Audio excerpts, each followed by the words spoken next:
Right. So let's now look at the quality research process.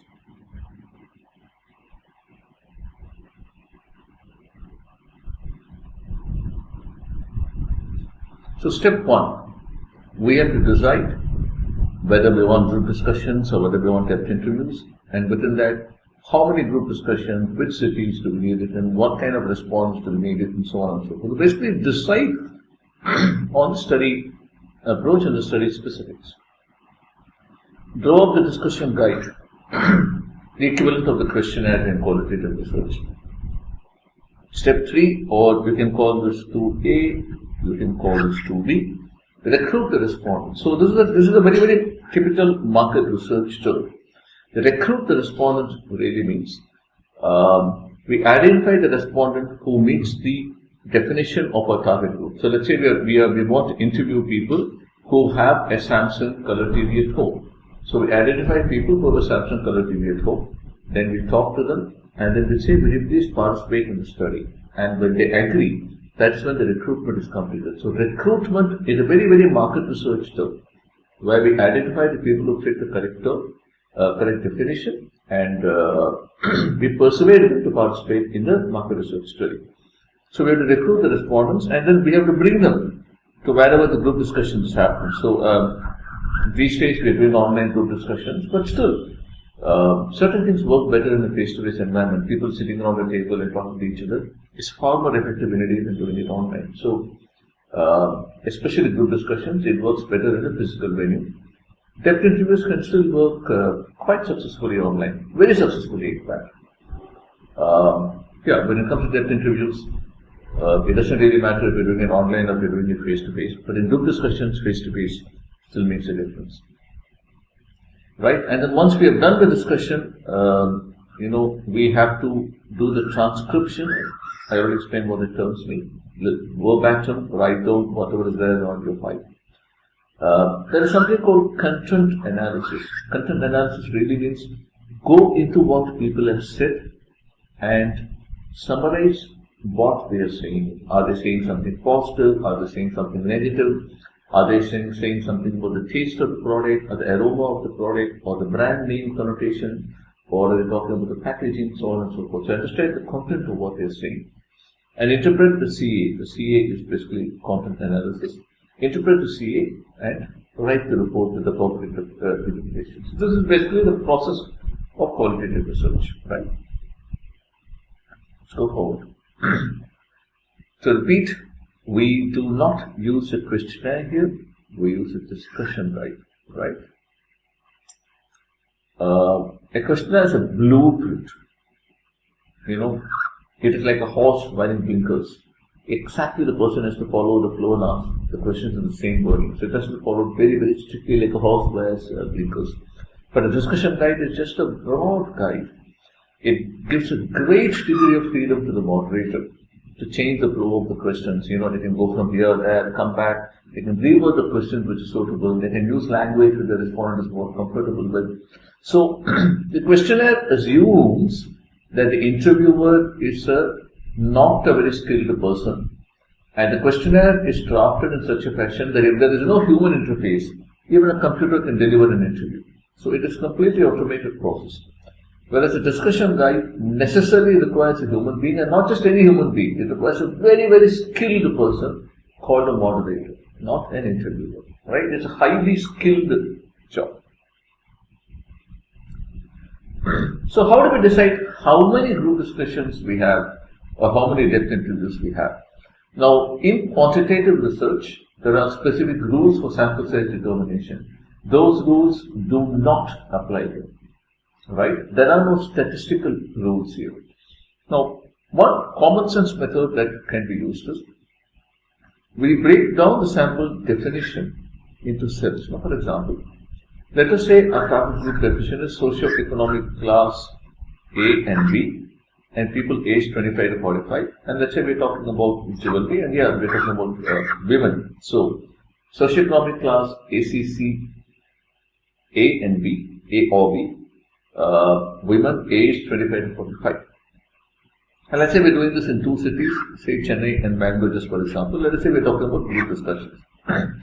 Now we can divide this target group into 4 what we call cells, right? And we'll explain what these terms mean for you.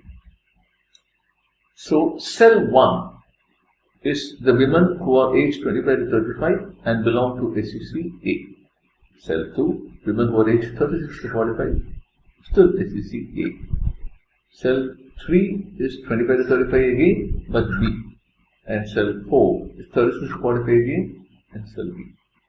Right? So this is the simple way to break that particular target group down into cells. Now we are talking only about women.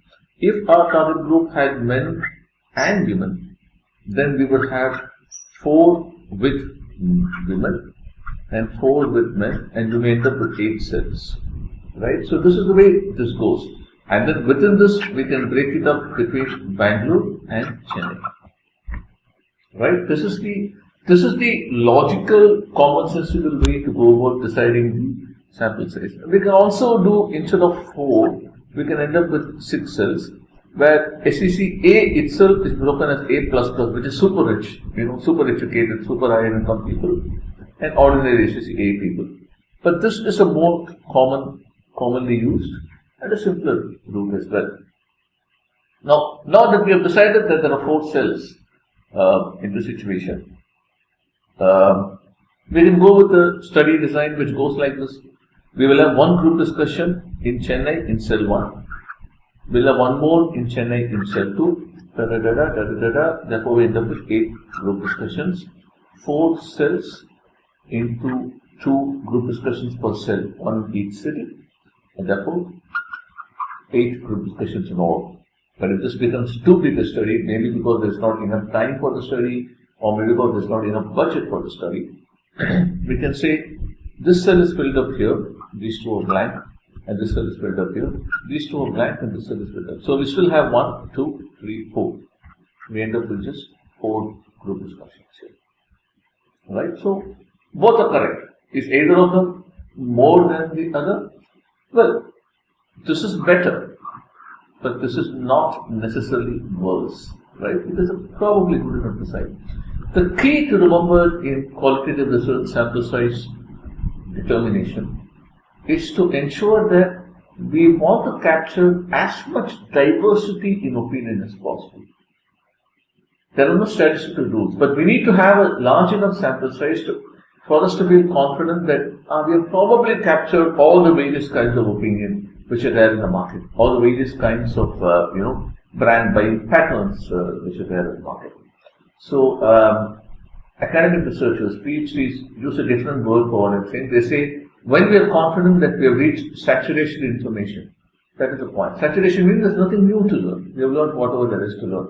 The same thing I'm saying in different words. Whenever we are confident that we have captured all the various possible diversity of opinion, we decide that kind of sample size is enough. If the same study was to involve depth interviews rather than group discussions, we will go with this kind of sample size. Chennai, cell 1, we will have 2 or 3 people. So 2 or 3, 2 or 3, 2 or 3, 2 or 3. So this comes to around 10, this comes to around 10. We end up with about 20 depth interviews across 2 cities. But a more generous design would be we go with 5 everywhere, and therefore we end up with 40. 5 plus 5 plus 5 plus 5 is equal to 20. 5 plus 5 plus 5 plus 5 is equal to 20, and we end up with 40 depth interviews in all. Again, are both correct? Both are correct. Is the 41 more reliable? Yes, the 41 is more reliable. Is it necessary? We don't know. If we believe that the 20 will give us enough diversity, if we believe that the 20 will ensure saturation in information, we can go with the 20 as well. Right? But most researchers will play safe here and go, somewhere between 20 and 40. They'll go with 25, 30, 40. 40 is a little large, 20 is a little small. They'll go with about 30 to 40 people. Right? Do remember, there is no statistical rule in qualitative research to decide sample sizes. The guideline is to go with as representative a sample as possible, capture as much diversity as possible, try and ensure saturation, subject to budget and time constraints. Also, by definition, quality research involves small samples. You will find situations where clients talk about, can we do 50 group discussions? It makes absolutely no sense. It's just a whole lot of data with no real extra insight. There's no point in doing that kind of large sample sizes. So, it's rather silly, to be very honest, right? One more thing we should keep in mind. When in a group discussion, we should keep people who are similar to each other in their demographic definition. So, we don't normally mix women and men in a group. Normally we don't. We just have women or men. We don't normally mix upper income group, lower income group. Because, people won't talk freely in front of each other. So, we want people from very similar backgrounds sitting in a group. Similar background is the English word. The market research term would be, in a group, we want to ensure a homogeneous demographic profile. Which just means we want people from similar background, right? But within that group, we want to have people who use brand A or brand B because they have different opinions. And different opinions makes a group richer, right? So that is the thought process there. Okay, so far, should we continue? So, let us come to the point of a group discussion. How we write a group discussion is not very different from how we write a questionnaire. In both, these two steps are crucial. First, we list out whatever we want to find out. Then we write a flow chart. A flow chart is absolutely crucial. You cannot write a good questionnaire or a good discussion without writing a flow chart. Even if you are the most experienced market researcher on this planet, you cannot write a good questionnaire or a good discussion without having a flow chart in place. So a good flow chart will first start with an introduction. So, you start by saying, I'm so and so, I'm from so and so company. And in a group discussion or in a depth interview, you'll spend about 5 to 7 minutes getting to know the people. Tell me about yourself, tell me about your family, how old are your kids? Oh, they're this age, are they really so troublesome? And are they very mischievous? Oh, what time does husband get home from work? What does the wife do? Tell me your elders living with you, how's life? Yeah, city is very polluted these days. Blah, blah, blah, the small talk. You get to know each other, you sort of bond, you connect with each other.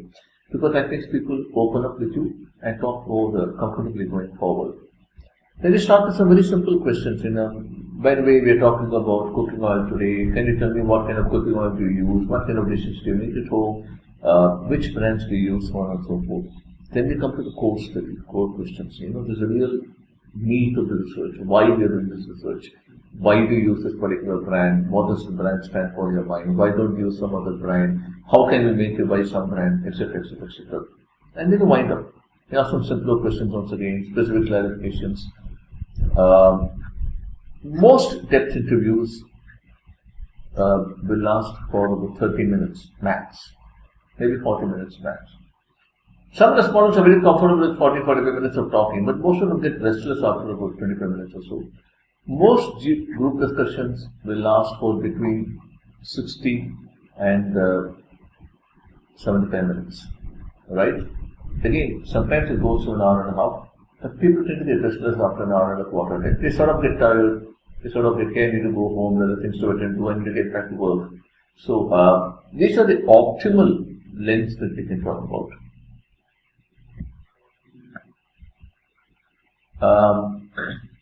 As I already explained, moderation is a very skilled job. Moderation is not for everyone. Anybody can learn how to write a questionnaire. Anybody with a reasonably logical mind can learn how to write a questionnaire. We can teach them how to write a questionnaire. Because there are well-established rules in writing a questionnaire. Questionnaire writing is about 80% science and 20% art. So 80% science can be taught to anyone, right? Moderation, on the other hand, is a skill. Some people are born with it to a greater extent. It's like singing, it's like painting. Now, a person who cannot sing, you can teach them how to sing. But they can come only up to a certain level. To become a really good singer, they need to have an inherent talent, right? All of us have seen it, singing, dancing, painting, to become a very good cricketer. You can go to any amount of coaching. But beyond a point, you cannot bat at a level that a test batsman can, because there's an inherent skill involved in that. Moderation is a little bit like that. You can teach a person to be a moderator, but some of it comes from inside, it is inherent skill some people have. So moderator has to do a whole lot of things, right? The respondent should feel comfortable with them. They should feel very okay to open up in this person's presence, right? And they have to feel comfortable with the environment as well, So the whole environment has to be very friendly, relaxed, so on and so forth. The moderator has to ensure that every respondent talks to a fair extent. In a group discussion, some people will always be more talkative, some people will be quieter. It is the moderator's job to make sure that all of them express their opinions to some extent. Naturally, some people will always talk more and some people will always talk less. But it is the moderator's job to ensure that we don't get opinions from just 3 or 4 people. It is the moderator's job to ensure that we get opinions from all the 8 people who have come to the discussion. It's also the moderator's job to ensure that each respondent talks only to a fair extent. That no one person goes talking and dominates 40 minutes out of the 60 minutes or 75 minutes. Right? Some people like to do that. So the moderator's job is to make that person tone down quietly, talk lesser and say, thank you very much, Mr. So-and-so. Wonderful to hear your opinion, but can I hear from this person as well? Consciously move away to that person. And if the original group discussion is planned for 75 minutes, it is the moderator's job to make sure that the entire discussion winds up in about 75 to 80 minutes. Right? It is the moderator's job to ensure that it covers each topic in sufficient depth and that all the techniques are handled sufficiently without tiring out the respondent. Right? So moderator's job to ensure that any interesting new feedback from a respondent, you don't miss it. Just because it is not in the guide, you don't miss it. You have to alert to something which is relevant to the marketing problem. And you've got to follow up those interesting line of, those new lines of inquiry, even if it is not anticipated. And it sticks to the topic and doesn't, go all over the place. Sometimes, people get so carried away just chatting with each other. So the main topic of the discussion is lost. So, a moderator needs to do all these things and more for the group discussion or for an interview to go successfully. So, a simple look at this list will tell you that it's a tough job, it's a skilled job. To do it well, while ensuring all these things, is obviously a big ask of any person. Right? So, a good moderator, therefore, needs the following qualities. Excellent command of the language in which the discussion is being conducted. So, if it is Hindi, if it is Tamil, if it is Bengali, the person has to be very, very fluent. It can't be somebody who is, just to give a very specific example, a Tamilian who is living in Bombay may not speak Tamil as well as a Tamilian living in Tamil Nadu. The mother tongue will still be the same. But they've grown up speaking Hindi and English. They've not grown up speaking Tamil except at home. Therefore, it's better to get a moderator who has been living in Tamil Nadu and speaks Tamil the way the consumers do if you want to do group discussions in Tamil. The moderator needs a very good understanding of marketing concepts, right? It is not just interviewing, it is also understanding marketing very well. Of course, a good understanding of techniques in qualitative research, that goes without saying. A good sense of human body language. Moderator has a sense the respondent is getting bored. Something interesting, amusing happened in one of the researchers that we were part of. There was a study among children for, if I remember correctly, it was for Complan or one of those products. And it was a study among children over 8 years, 10 years old. There was 7 or 8 girl children, and there was a moderator talking to them. Very nice lady, very friendly, very good moderator in my opinion. And some of us were in the next room just observing. And one of the child suddenly wanders into this room and she says that auntie is being very boring. I don't really sitting there. Right? So it was amusing because it was a child. But if it happens to the grown-up respondent, it's a moderator's job to ensure that the respondents don't get bored. Also to sense when one person is waiting to speak but is shy to speak and there's something important to contribute. So we have to say, yes, I think you've been trying to say something. Can you please talk to me now? I'm all ears for you now. Right? So the person has to be sensitive to the dynamics and the human body language. As we said earlier, the moderator should have the ability to make people open up. Very good listening skills. Should not keep interrupting. Should not keep talking. There are moderators who keep talking. The moderator's job is to listen, not to talk. Right? And also the gift of appearing to be one of them. The moderator should not be somebody who looks like, the person is so posh that the ordinary consumer will not talk to them. Or the person is so down market that the ordinary consumer will not talk to them. There should be that sense of this moderator is a person like us. maybe in a different profession, but essentially one of us, which is when the respondent will talk to them more comfortably, right? So to repeat, moderation is a very important skill. It is it's a subject which can be learned, but only up to an extent, right? We'll break here.